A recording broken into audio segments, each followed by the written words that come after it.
Starting, and I believe we are live. It said we are, I think. Well, then welcome everybody, boys and girls alike, who are watching later, because we are not live for the first time in a while. We are on Skype doing a recorded call on a recorded line. But there won't be any editing. There won't be, yeah, that's true. There won't be any edits other than Skype placing us side by side. And yeah, so we're still doing it live, I guess, but Yeah. it's So just just chill. for whoever. So we have the old K-Fat and Jay on the mic. Chris is out this week. He just got into his new digs, which, oh yeah, you helped him move. How's the house? It's great. The kitchen is very industrial. There's no cabinets. It's all high shelves, and it's very stainless steel. Even the drawers and stuff are stainless. Super super Oh, nice, super hip. that's There's very like nice. a concrete countertop that's super trendy and Yeah, I was super gonna say, nice. I know that. I even know that those are all the rage. Yeah, there's a little cubby hole in the basement that's pretty cool. That probably will just get used for storage, but it is cool. And then in the backyard, there's a shed that has a sign that came with the house, and the sign says "No dogs on the sports fields." And it made me laugh for a really long time when I saw it. That's my favorite part of the house. It's the little things that become the character of the home. Yeah, I That's love. awesome. Well, we wish Chris the best. We hope he moves in and settles in nicely. But for now, we will hold down the fort. We got a good show for you guys today. We have the old standbys, Kev's bold predictions, Ren's top tens. We've got the power rankings. And as an additional segment, this will be the only segment this year, likely until the playoffs, where I'll probably update everything once we have our final six. But I have the roster comp breakdown, or at least 95%. There's a couple asterisks, but it turns out with the 12 teamer and with this year being just a little busier, it's been hard to get this done. So I'm glad to finally have it, and it's late enough in the year. I think the sample sizes are pretty solid, and I think it offers a very interesting perspective. And as I clickbait teased, I do think there are a couple teams that will surprise you in one way or another.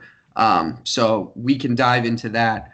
I would suggest we start with the power rankings, get a feel for the power rankings, and then jump right into the roster comp because that'll be a way the teams' rosters will be in there, so we can go over them. Can you see my screen right now?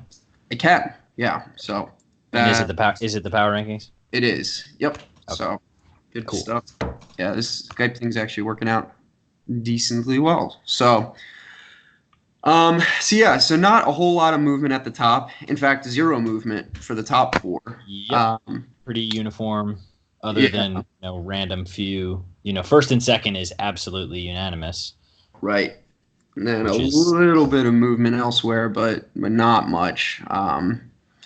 Yeah, I think there's a clear top four in that case. With the combination of roster and actual standings. Yeah, as we move down, the Duke obviously is very controversial because in the standings he's third, but yeah, it's some crazy. people had him as low as 8 in the power rankings. It shows their confidence in his lineup, and of course he famously has the lowest points against for the whole year, and so he has benefited heavily from that with his schedule. I know even you were showing your heartbreak scenario where you are 1-7, but if you simply had his schedule, you would have the same record as him or better. I'm pretty sure. Yeah. I'm not sure if that held up this week again, but I think I would have lost on his thing this week. He outscored me this week, and I think still gotcha. won. But either way, yeah. I mean, but the bottom line is you only play who's on your schedule. So his record is what his record is, and that It is what's is. important. Right, and that's where it is interesting. It's definitely reflecting the power rankings. People do not view them as one of the top four teams. And then on the flip side, I would argue Joey's team, and maybe Seth's, if their record were better, would maybe be fighting for the top four. So you kind of have the top four where it's a combined good record and good roster, and then the middle where something's wrong, where either owners aren't confident it's a good roster or the standings don't reflect it, and then once you get down to, I guess, The 9 to 12, basement. Although I didn't actually really even notice this. Sean has quite a bit of variance, maybe the most out of Yeah, everybody. he has a 12, which is buck wild. I can't imagine that wasn't an accident. No, I think that was me actually. So Dang. I'll get into why. I'm actually more surprised some people had him as high as 6, but I guess looking at his, what counts, the standings, he's 5-3, and so if you're letting that guide you, that's I think he that's was 9 for me. understandable. So I think me and you are the lowest on him. Yeah. So I mean, even without getting into the roster comps, he's one of 4 teams who hasn't broken 800 points for yet this year. So I'm interested as to the folks that put him above like Joey's team, for example, or Seth's, or yeah, the Yeah, I have Dukes. outscored But Sean interesting. by I like don't know. point 22 points. I have outscored Sean, which is interesting. Can you hear me? I can hear you. Can you hear I think me? I lost connection for a hot sec, but I don't remember what we were talking about. But I think Sean. It was You just yeah. said the other people who are, you know, theoretically under Sean or whatever. Oh yeah. I'm curious who voted for which, but we'll have to find that out sometime. I do not have access to that data. Same. I don't anymore because Ren took over. Oof, brutal. Well, I guess a decent segue then into actually digging into everybody's rosters, so I can So actually screen share on my end I now. will stop sharing on my end. So convenient. Boom. Hey, I see myself. Okay, I was gonna say, is it working? Okay. Then skadoosh. So I'll do this in a little bit of a dramatic reveal fashion Oh man. from reverse order. So as a reminder, um, I don't know if I have it handy. Oh, light mode. Gross. Crap. I was just gonna say as a reminder as to what we're looking at. It's the we went into a couple teams last week, but it is the in theory, and again, there's a bunch of asterisks to this because I make some judgment calls every now and then, but in theory, the best player at each position for their roster, along with their average points and their positional ranking, to kind of give a composite look at their roster construction and overall strength, with then culminates in a total average that, in theory, would reflect a strong, good week if everybody's playing, not injured, and has an average game based on seasons thus far. Right. Yeah. So, with that in mind, in reverse standings of total average score, number 12, we have Sean. So, I'll go through all of these really quick, and then we'll go through the rosters. But I will say this heavily influenced my power rankings vote this week, and this was a big reason why I had Sean number 12, and we'll see why. But he ended up actually being at the very bottom. That is shocking. Yeah.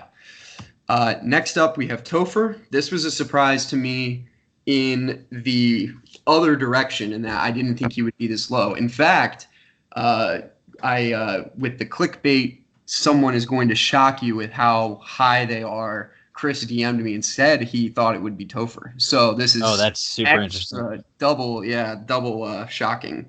So, but I'm with him. My instinct was that it was not going to be this low. But again, we'll see why, and it's kind of interesting.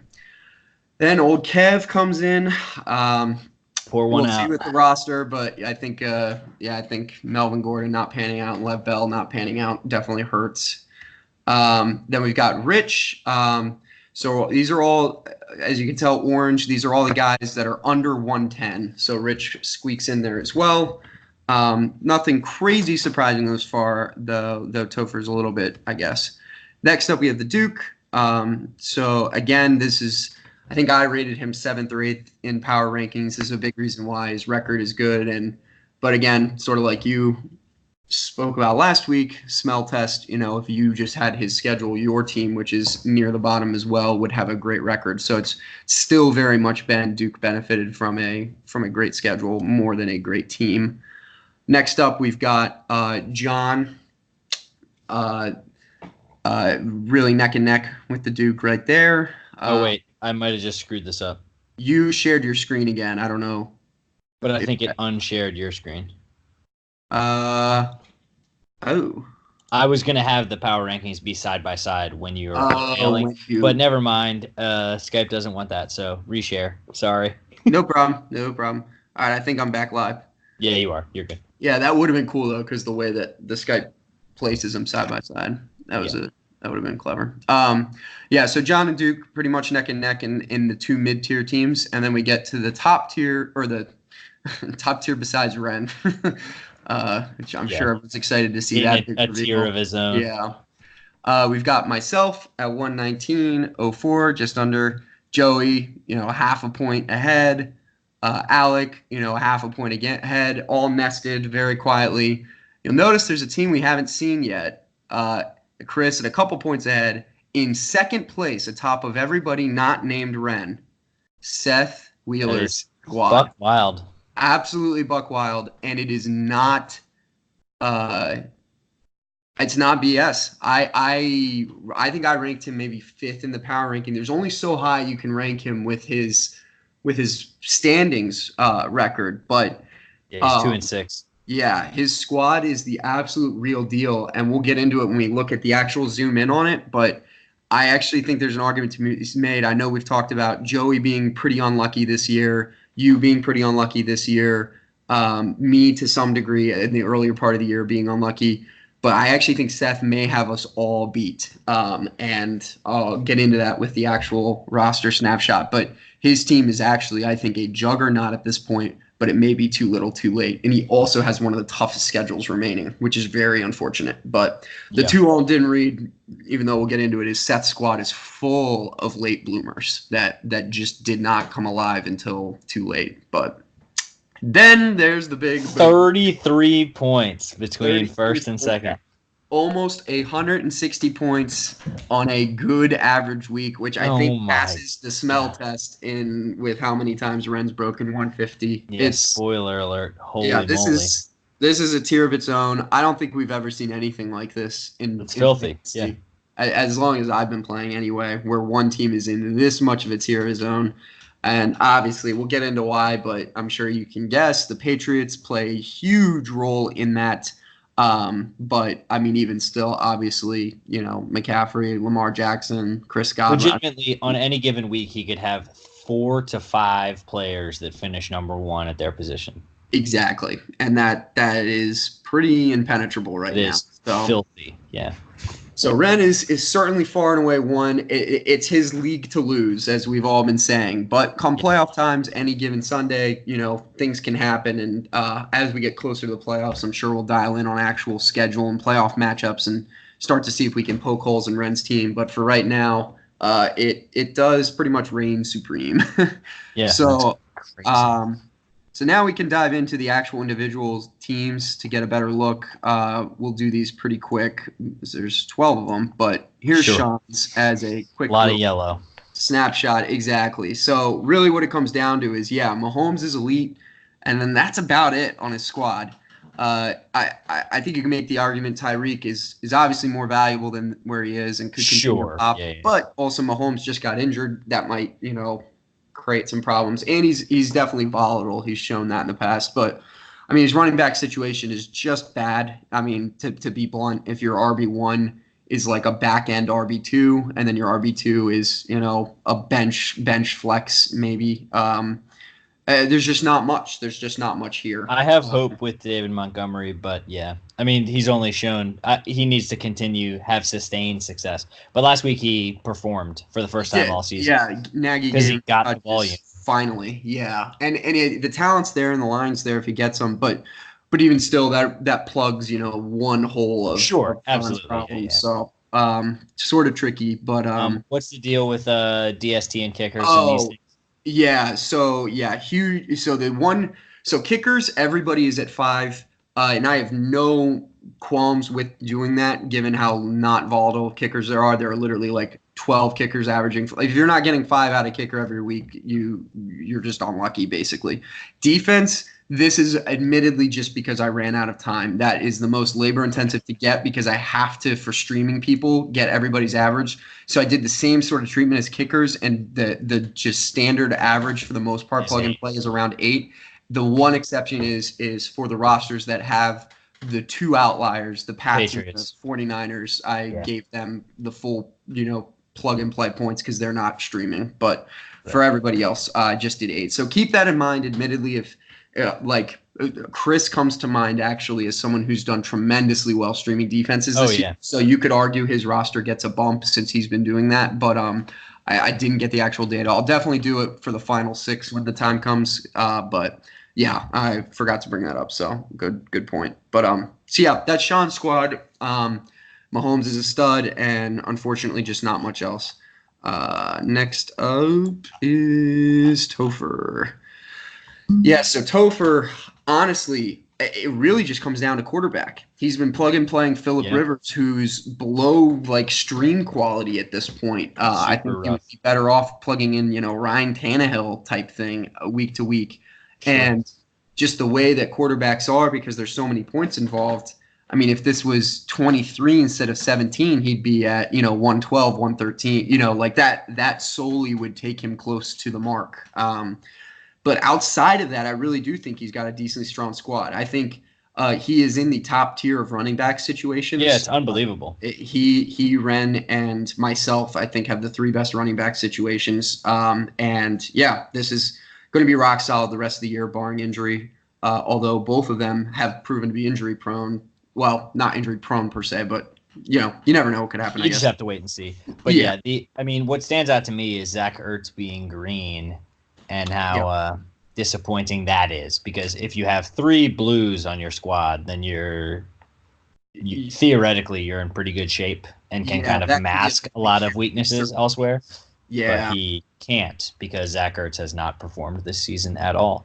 Yeah, no, I think we were talking about him on the last show as straight up being a bust. I mean, we talked about it. Yeah. In general, the tight end position is really deep this year. We said there are 8, really good plug and plays. He's number 8. I mean, that's crazy. He's bottom of that tier, which is wild for someone that, we all came into the season thinking easy top 3 options. So that's a bummer. But on the kind of devil's advocate end of that, you could still argue Ertz has that ceiling, and this is inflating his score. But in any given week, Ertz could pop, and I think the same argument could be made for Sanders, especially with the trade now that this I think is certainly undervaluing where he's at now with the new team. Emmanuel Sanders has back-to-back games with touchdowns every game so far with the 49ers. Yeah, so that could be a massive boost if he can get, because his wide receiver situation is average. It's not horrible. He's got decently plug and play guys. Shepard's been injured a lot. Sutton's been strong, but a little bit volatile. And then, but if he ends up having Sanders come out as like a back end wide receiver 1 with this new offense, I think that huge really boost. Helps him out. And really, then at that point, he just needs to fix his quarterback situation. So, interesting squad there. It's a me. It is Kev. Heartbreaking. Yeah, so, yeah. Two blues. Not a lot here, man. It's tough. You really – I was a big believer in Lev Bell, and I still am the rest of the year. I think this again sort of deflates, is a little bit of a misimpression of his value. But on the flip side, I think Eckler obviously is a little overvalued for his average, given what. So it sort of balances out. But yeah, your wide receiver situation, I don't know. I mean, it's your squad. I'll let you kind of give your take. But yeah, I mean, Brady is like in that classic scenario where the Pats are so good and the defense is so good that they don't really need him to do a crazy amount. So it's like he's limited, and it's to the point where I'm going to start Josh Allen for the next month. Because the Pats aren't really playing anybody other than the Ravens, who they're going to lose to on Sunday night. But Eckler, I'm interested to see what happens with the Chargers because they fired Ken Wisenhunt as offensive coordinator. So I'm super curious to see what the new quote-unquote new game plan is this week and see if it gives you any sort of clarity into what they're going to do moving forward with Eckler and Gordon. I actually think that they might give the ball to Eckler a little bit more like they were doing early in the season. That's what I was going to say. I wonder if at this point, this is heartbreaking, obviously. The reason Melvin Gordon was not supposed to have value this year is because he wasn't playing. But when he's playing, the fact he's not even starting. He's averaging 2 yards a carry and 2.5 yards per reception, which is filthily terrible. Oh, it's so sad. And so, yeah, there's a world you would almost just like sunk cost say, all right, whatever, Melvin busted, but at least just make Eckler the bell cow again because he can put up the big numbers versus like Yep. both of them being, meh. So Mediocre. Yeah. that's where the dream would have been if they moved him, I think. That would have been Yeah. I was they hoping for legitimately that. moved Gordon. That would have been huge. Yeah. And then you combine that with Kelsey underperforming in the touchdown department. He's like fine. For sure. Yeah. Yeah. For his reputation, he's underperforming. And then Robert Woods for sure underperforming. Like he was from weeks 2 through the end of the season last year, he was like the wide receiver 8. And so although a big part of that was I'd have to look at the particular numbers, but I remember this because I was a Woods owner last year and he was dropped. That's the only reason I got him early is very much, and we should have all seen this going into the season. I felt so silly after literally week 1 and forgetting about this, but he's got a very direct correlation with Kupp. They it's unbelievable so much, and Kupp trumps him. And so if Kupp is in, Woods is going to bear the brunt of that. And when Kupp was out for most of last year, then Woods starts to shine. But yeah, it's an absolute bummer. Super rough, yeah. So ultimately, yeah, heartbreaking. I don't really see a path, but. Well, yeah. I'm gonna ride this horror train out. It is hard to see, I will admit. So Rich, we'll go quickly over. Same with John. We'll get to him since we did them last week, and not too much has changed. So Breeze, this is one of my asterisks in that obviously the sample size is nothing. In the 2 full games he's played, he's scored over 30 points, but I didn't want to put, a 30 spot in here. Sure. But then his actual technical average is like 17 because he did have the -1 game with the injury, and that wasn't really fair. So I just put 25, which maybe is a little overvalued, but at least give him the benefit of the doubt to start. But that's obviously a huge boost for him.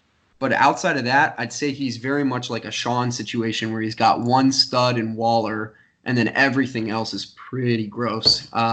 Gurley has been straight up a bust. Freeman as an RB2 is like okay, I guess. It's fine, but you would. I mean, you would hope that Freeman is paired with like an elite. Like you'd be more comfortable if he was paired with a blue guy. Exactly, right. And same with the wide receiver situation. You don't want Dorsett as your Philip Dorsett, no way. Thielen being bigger, right? And just not much depth. His flex and his bench. I was like looking to see who is even the flex play out of the guys because there's just not much there. So plus Philip Dorsett is now going to be nobody once Mohamed Sanu pops off. So. Yeah, exactly. Yeah, Sanu really shook the world last week, so he's just warming up. He's learning the playbook. Can't wait for that round of golf. No, but yeah, I think Rich, I think that's where if I didn't have Sean 12, I had Rich 12. They were both my 11-12s, I remember, and I think they're both very similar, hard to dig out of at this point because even if they wanted to make trades. They've traded out of or just had busts out of their big assets, except for maybe one. And I don't know how much you can split Waller into, for taking a risk elsewhere. But, so a bit of a bummer, but is what it is.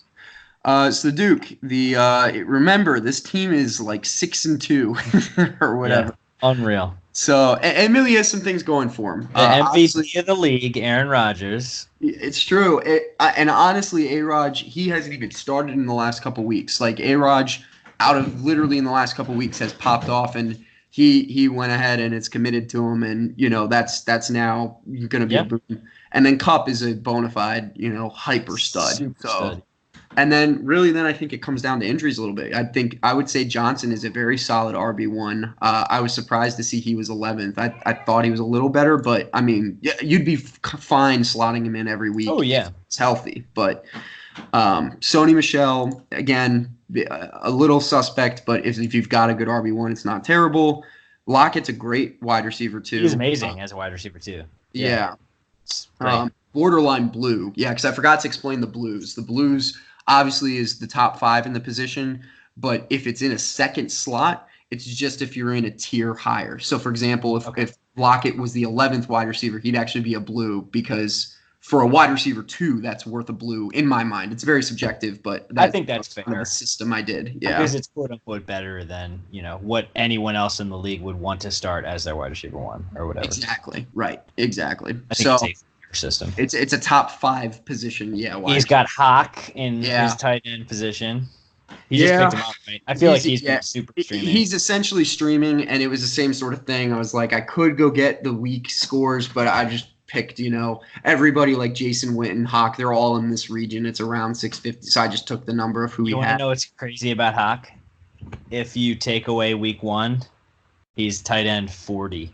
Oh, I believe it. I think I don't know if he's hit double digits outside of that one game. It's unbelievable. I got so duped. I will never ever live that down.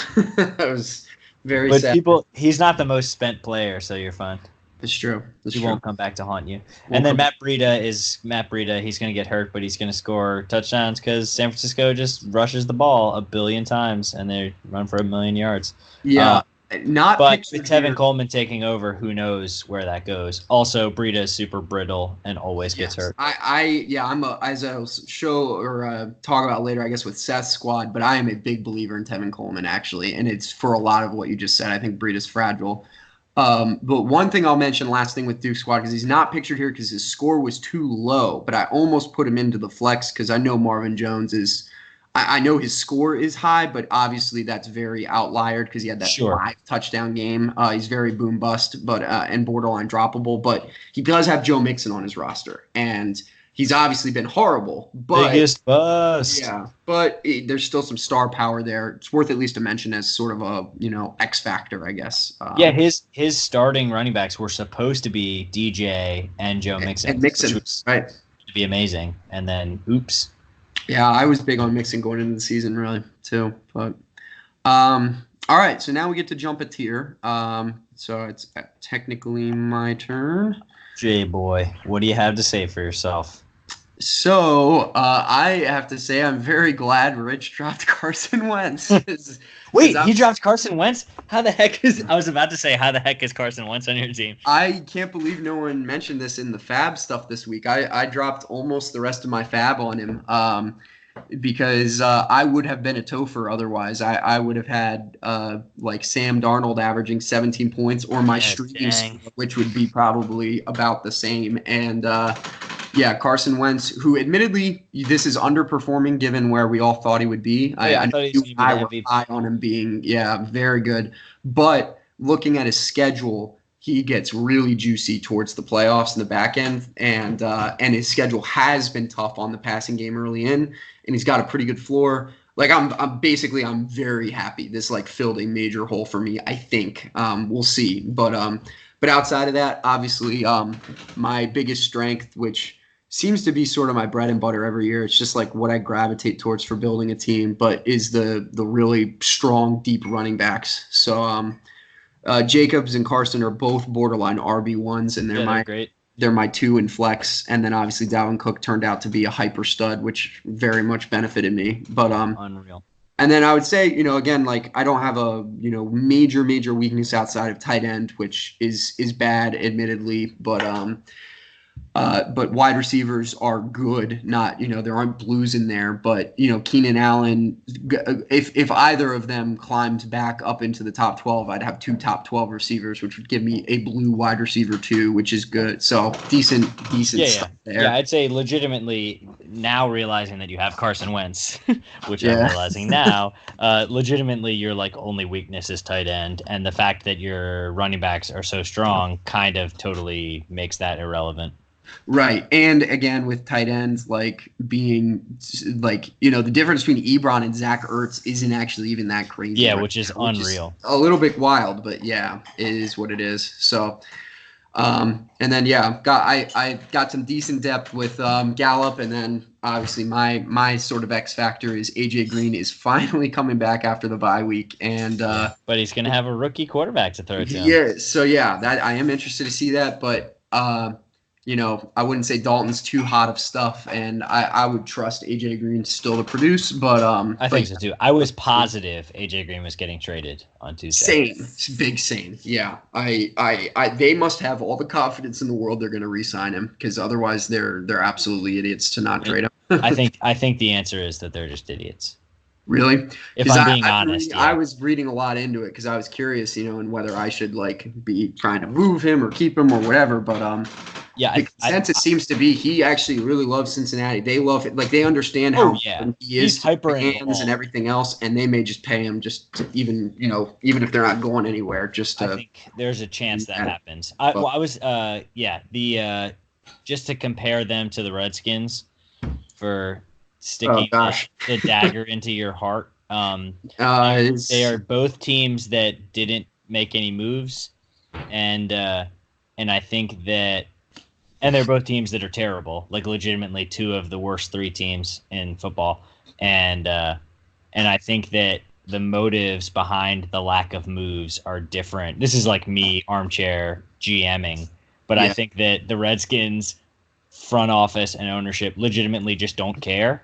Yes, I would completely. And I think that Cincinnati has weird, fool's gold, false hope that they, we'll figure out a way to reload and turn this around. Yeah. But I don't think that I don't think that it is insidious, which I do think is the situation in Washington. Oh, yeah. No, Washington's an absolute dumpster fire. But I would say if Cincinnati got a real quarterback somehow, in the draft, between Mixon and AJ Green, and if they get a good offensive line piece or something, that offense. There's a chance they could do something, but they have pieces on defense. Geno but, Atkins is still good. Yeah. We'll see, but they're bad this year. That's they're horrible, yeah. So that's my squad. Basically the exact same total is Joey's, albeit getting there in a very different fashion. Almost the number one. opposite. Holmes got hurt. Yeah. So Joey kind of is the inverse of my squad in as far as especially before Wentz, my big weaknesses were QB and tight end. Those are his studs carrying him. And then similar to me, where he doesn't have his studs, he does just have good options. Nothing amazing, but while he doesn't have blues and running backs, he's close to having a blue RB2 in that he has almost two top 12 options. And then same with wide receivers. I think this is a very misleading yellow. He missed the slot by one thing, and it's freaking Hopkins. That obviously is a solid wide receiver one. He'll be fine. And then obviously Joey's also been hampered with injuries. Devontae Adams. He basically is guaranteed if he comes back to have a blue wide receiver too. Joey could have 4 blues if we came back to this in 2 weeks type thing. So I do think that. Well, this is a Kev hot take, but before the season, I said Mark Ingram was going to have a really not amazing season, and he honestly hasn't. He hasn't even been getting the volume. It's just that he has scored the touchdowns. It's just a TD machine, yeah. And so I fear that regression is looming. So he could fall off a cliff if he stops scoring. Yeah. Yeah, I'm pumping the brakes on the Ingram train because I think he could just turn into a 5 to 8 point guy for 4 straight weeks when he doesn't score touchdowns. Regardless, though, the heartbreak with Joey, and we'll get into this with Seth too, is it may be too little too late insofar as he's 3-5. He could get into he's 3-5, but as we speak, he's getting walloped by Alex. Oh yeah, 40 points. Goes to 3-6. That could be very unlucky. It's going to be interesting. I don't know what the cutoff's going to be for making the playoffs. We'll probably jump into that next week or the week after, but yeah. You have to imagine 6 or 7 losses is going to be the absolute most you can have this year. So, Joey's going to need to, quote, run the table, sure. As A-Raj says. And he's got the roster to do it, but it could be tough in that he had a couple bad beats that sunk his ship too early. So then we have Alec. Old Team Z. He's over here. Mr. George Kittle and Kenyon Drake himself. Yeah, so Kittle's going to go up after today. He's been underperforming. I would say Kittle is a blue tight end. It's just agreed. Just hasn't had the TDs. But outside of that, Alex's team is fascinating because he's got basically sick everything except his running back situation is pretty tough. But as we just saw, huge X factor. If Kenyon Drake ends up, filling that hole, Alec is going to be dangerous. And he's been dealing with the injuries with Kamara. Like he and Tyrell Williams. Like if this is a team that's healthy and Kenyon Drake is this RB2, watch out. I think this is like the best contender to run right now if all is healthy. It's just Kenyon Drake has 24 points tonight. That is going to boost this poultry average very quickly. Yeah, that's unreal. I will say that Tyrell Williams has caught a touchdown in every single game that he's played. So same deal as Mark Ingram. But at a certain point, is that like a Mark Ingram situation or a DJ Shark thing? Yeah. Like there is an argument to be made that Oakland has so few receiving options. Or the Will Fuller, like at the beginning of his career, whatever. Like eventually they just prove you wrong and you realize, this person's just really good at scoring their touchdowns. red zone magnet hands. Yeah, I don't know. We'll find out, but it's crazy. That's his third wide receiver option behind two, bona fide studs. Yeah. I mean, super studs. So he's very interesting team here. And the thing that's interesting is Kamara being green. Yeah, this was like supposed to be a blue going into the season. And again, injuries to Kamara, but also injuries to Breeze. You might make the argument now that Breeze is back, Kamara starts climbing again. Yeah, for sure. So Alec has, I think, a ton of positive momentum going forward, getting Kamara back, Breeze back, Tyrell Williams back, Drake on a new team, Cooper healthy. Like this is the juggernaut that I would say start watching out for. But because you don't want Frank Gore in your lineup. No, not at this stage. Not at this stage. So that is Alec's squad. Then we've got Chris. Right here, I think. Yeah. Mr. T.Y. Hilton. Yeah, Chris is a fascinating squad too, as far as like. Oh, this isn't right. I think that's 3. He's not number 1 running back overall, but I think he's 3rd behind Dalvin Cook right now. I think that's true because he scored more touchdowns than anybody. Yeah, he has 8 rushing touchdowns and 11 rushing touchdowns or something crazy like that. Yeah, he's 3rd. Yeah, he jumped Chubb. But again, I'm not sure any of us would put him at 3 rest of the year. I don't think even Chris would. Would I don't know, man. Really? Okay. Well, no, I'll hear this. I don't know about 3, but I think top 6 is totally reasonable.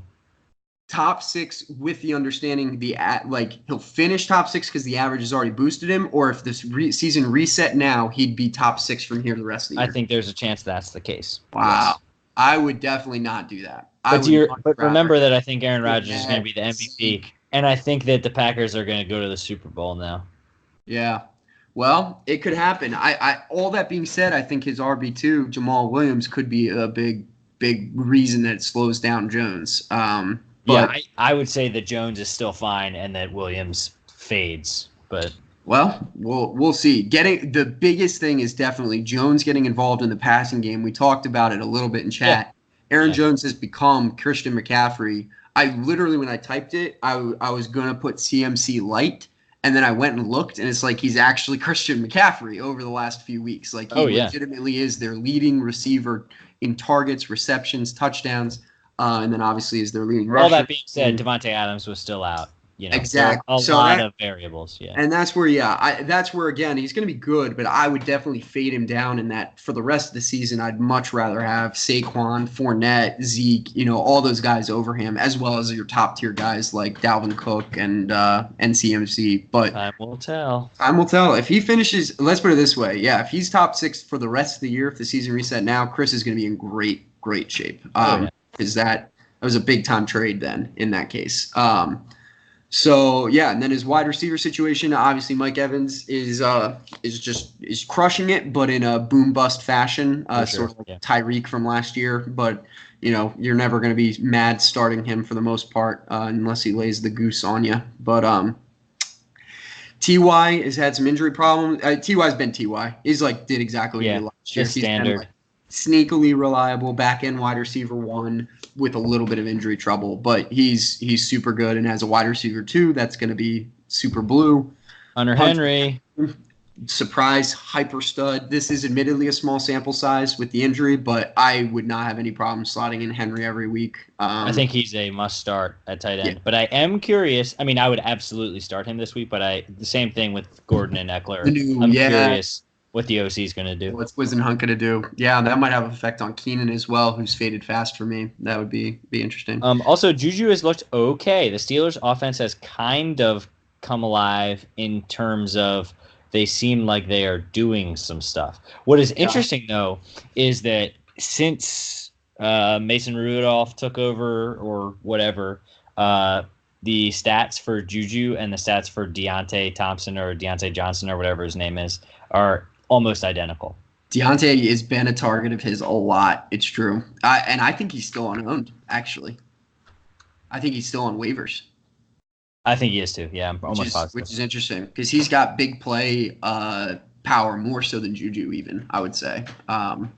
He just gets the targets. I mean, that's but either way, Juju is an amazing option with high upside to have as like, a flex bench stash like wide receiver, like an AJ. Oh, totally. So like it's just gravy for Chris if Juju pans out. He's going to be fine regardless. His big problem is that RB2 slot, similar to Alec. Chris and I were talking about how the teams are similar, and it's true. Chris and Alec each have a rock solid RB1 and a god tier wide receiver situation, but no RB2. And so he's going to be playing the waiver wire, figuring out what his best solution there. As of his current roster, ironically, the points wise, slotting Jamal Williams is best, but that's skewed playing the Packers backfield. Right, yeah, and last week, and when Jones went off, Jamal still had 15 points. So I mean, which is so crazy. Yeah, it's not going to be an every week thing, but just kind of interesting there. But I wasn't really sure who to slot in here, so I just went with the default of the best points. But he's going to have to figure something out there. But he's in good shape. He's the bona fide, unanimous 2 in the power rankings. Yeah, he'll be fine. But he was 3 on this list, and that's because Old Seth, who is, I think 2-5 or 2-6. Yeah, he beat me last week for a second. He is 9th place. This poor team. Seth actually has a very interesting squad. And it all starts with Tevin Coleman, who jumped James Conner to be his RB1. And so we have to jump into that conversation first of, is that sustainable? And the argument for is obviously the 49ers are running the ball more than every other team in the league combined. And Tevin Coleman is the number 1 there, and Breda is fragile. However, as we are doing this meeting, he has 3 points. He has nothing, and the 49ers have thrown for 4 touchdowns, so it's like, I don't know what to make of it. But before tonight, I was a believer that Coleman, maybe not to this level, but I would put Coleman as safe as, I don't know, a Derrick Henry or a Mark Ingram, like that sort of borderline RB1 range, which would be huge for Seth to pair with James Conner, who, again, late bloomer, has really started to come to life. And that would be a great running back situation to have. Pair that with a borderline top 5 quarterback in Prescott, super studs in Michael Thomas and Austin Hooper, Diggs, another late bloomer who is now snuck his way in to be the 12th.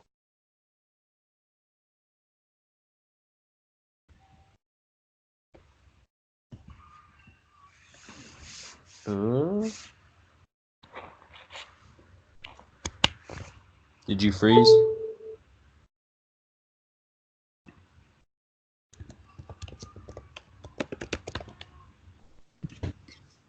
Oh, I can hear you now. Can you hear me? I cut out again. Yeah. What was I saying? You're talking about Coleman and Michael Thomas. Michael Thomas was the most recent. Did I get to Diggs or no? No. Oh, yeah. I was just rambling on basically if he's got super studs in Thomas and Hooper, and then even Diggs. It shocked me to see he was actually now the 12th wide receiver on the year. Yeah, that's unbelievable. Another crazy late bloomer. And then on top of all of that, decent depth options in the best consistent floor guys like DJ Moore and James White. There's just not a weakness with this squad. Ironically, like if you're trying to poke holes in it, there's nothing really bad with it. For a 2-6 team, that's incredibly hard to believe. But it's a combination of Seth has had incredibly bad, had multiple really really late bloomers. people like James Conner and Diggs, single-handedly lost him weeks when they were laying eggs early on, and of course Coleman was injured. But I really, it's really shocking to me. But under the hood, Seth's team, like if we were starting over the season today and you didn't know schedules and no standings or anything, I think there is actually like the roster is not lying. Like I am struggling to poke holes in this, other than maybe obviously you could make the argument Tevin Coleman isn't nearly this good, especially in light of tonight. But outside of that, it's wild. I mean, you said his schedule was tough coming up. Who does he have?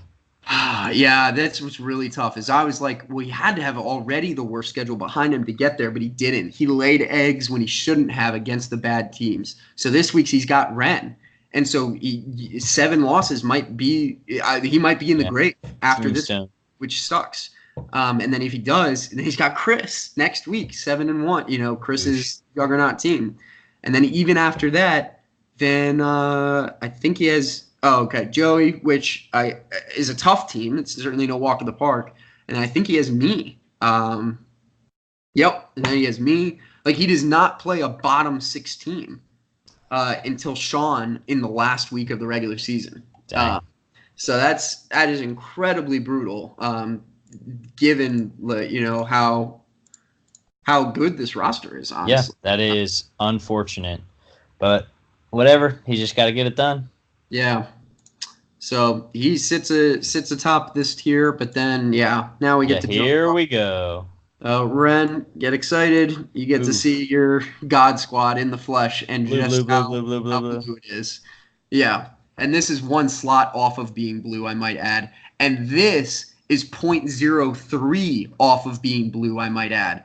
So for flex, I guess I didn't explain this. To be a blue for flex, you had to be in the top 25 of flex players, which the cutoff was 14 points even. So he is actually close to having dead on blue for his entire all the way across. Yeah. That is crazy. And even hell, if you want to give him kicker blue, he does have the top performing kicker. It only adds 0.2, but that's just kind of a funny aside. That's still enough. Yeah. Yeah, but and not blues, but he has 1, 1, 1, 2.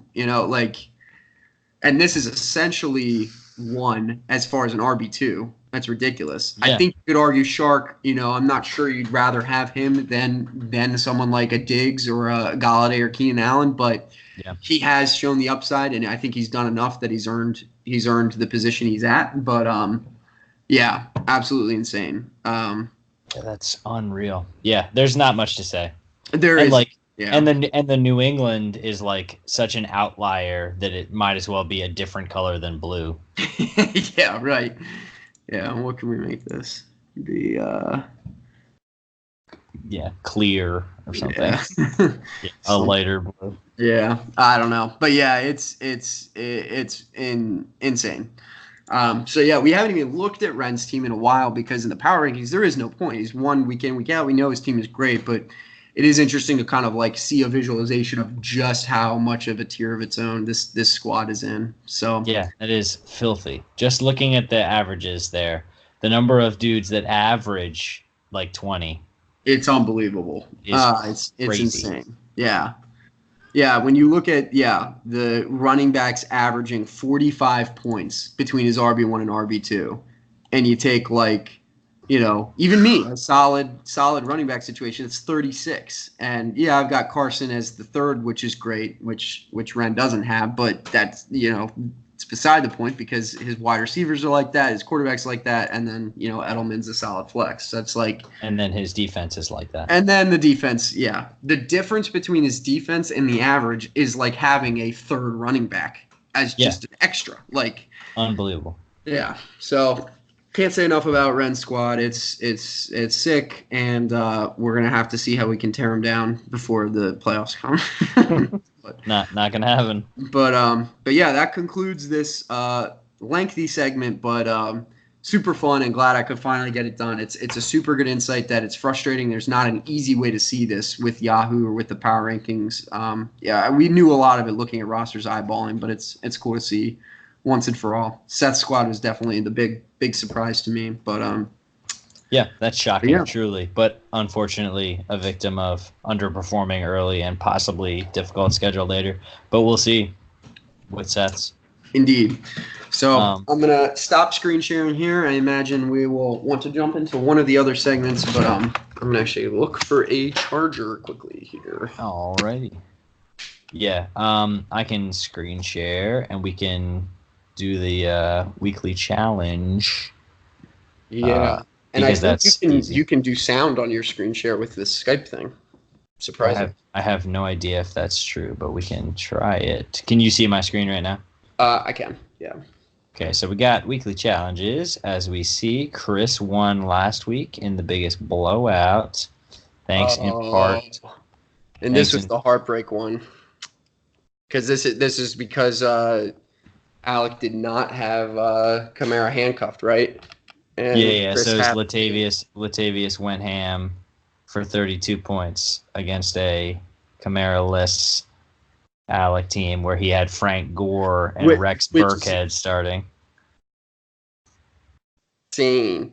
Because even though it was the biggest blowout, that one single player, if you swap them and like give Chris a 10-point running back and you swap him in for like Frank Gore, Yeah, it would. The quick math tells me it'd be close. I don't know if it would actually flip the scores, but it's insane that one single mistake of not handcuffing Kamara might have lost him the week. I don't know that it would have. I think there's a chance Alec would have won by like 5 or something. That's insane. Yeah. Super buck wild. So fair. So that was Chris's second victory in the weekly challenge this year. So that is nice for him. A hot $15. This week's is the franchise guy, which is the top scoring quarterback. And so your standard favorites are your Russell Wilsons, your Lamar Jacksons, those types of dudes. Although it could be interesting because Lamar's got to go up against the Pats. For sure. I think he's not the favorite. Who would be, I guess, in the matchup? Maybe A-Rod or Russell Wilson or I would say Deshaun Watson, depending on the matchup, actually. Watson's playing the Jags in London, so he's just as good as anybody from a favorite perspective. Yeah, we'll see. Could be any of those dudes, or it could be Daniel Jones, who was the quarterback one last week. Wait, what? Was he really? Yeah. Daniel Jones threw 4 touchdowns last week. It's absolutely disgusting. Was the QB1. I'm almost positive. I'm checking right now.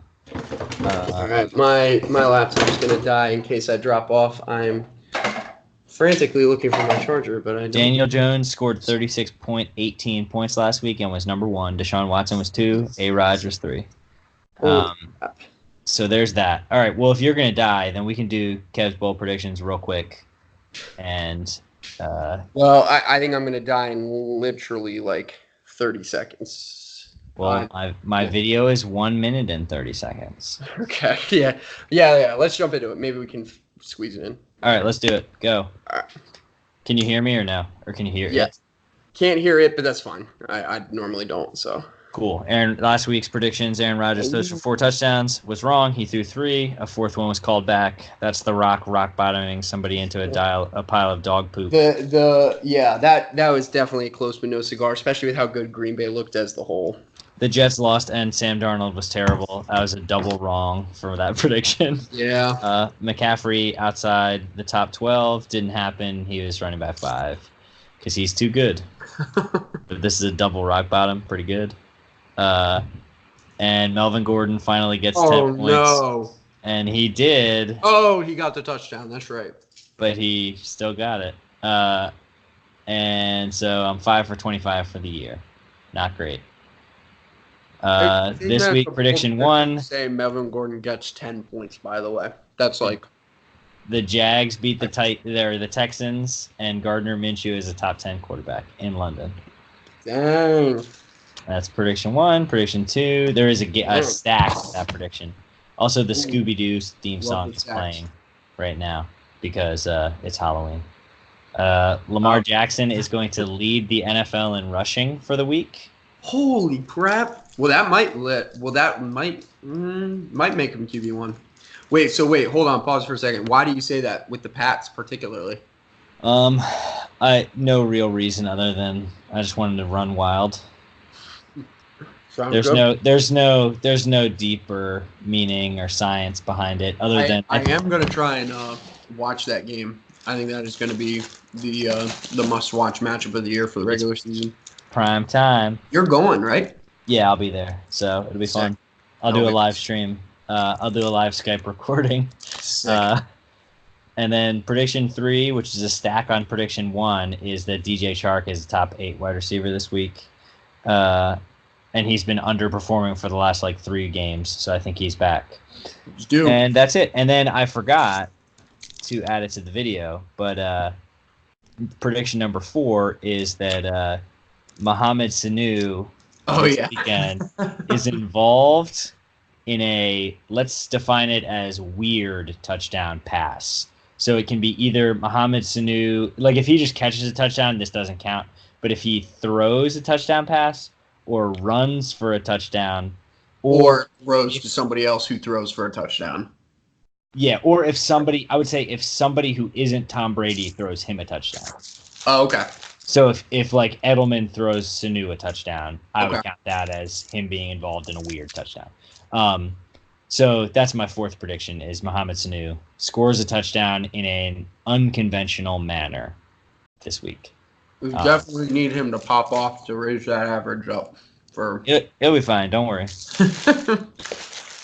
Don't you fret. And that's pretty much it. Let's see what Yahoo thinks about the people. It says that I'm the 3rd best team, so let's just stick with what Yahoo says for the power rankings. What the heck? That's insane. Yeah, I mean, it probably still has Melvin Gordon projected 15 points a week or something. Dang. But I have a child crying, so I think I'm gonna end this. Okay. So for RTX, we'll just post it in the chat. Because Ren didn't even send it.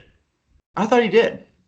No, he sent the Madden last day of school, Wild Bunch. He sent the music. My guess is that he was going to post the top Madden songs of all time, but he never actually sent it. And you froze again.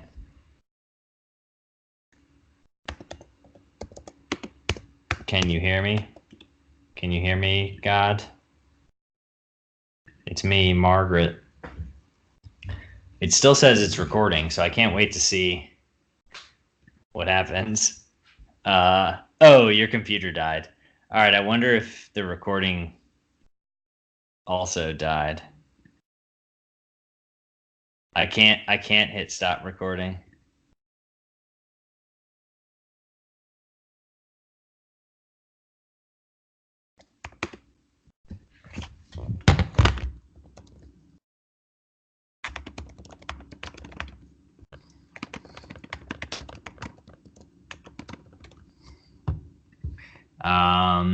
In the chat, does it